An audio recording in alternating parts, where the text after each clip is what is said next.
குருவோட அங்கேருந்து ஒரு கிரகம் அசுர கிரகம். சனி வந்து சேர்ந்தாருன்னா குரு சண்டால தோஷமாயிடும். ஓ.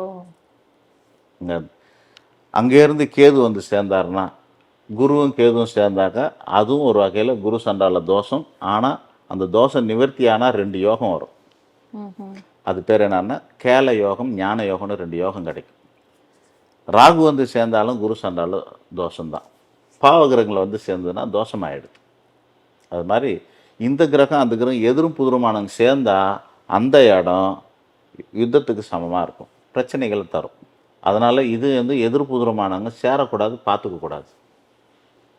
இன்னைக்கு தேதிக்கு கூட இந்த பக்கம் குரு பகவான் இந்த சனி பகவான் இருக்காருனாக்கா அதுக்கு நேர் ஆப்போசிட்டில் சூரியன் இருப்பார். புரட்டாசி மாதத்தில் கன்னியில் சூரியன், மீனத்தில் சனி, 2 பேரும் நேருக்கு நேராக பார்த்துப்பாங்க. இது ரெண்டும் பார்க்கறது அவ்வளோ நல்லது கிடையாது. அதனால் குழப்பங்களும் பாதிப்புகளும் எல்லாருக்கும் ஏற்படுறதுக்கான காரணங்கள் அதிகமாக இருக்கும்.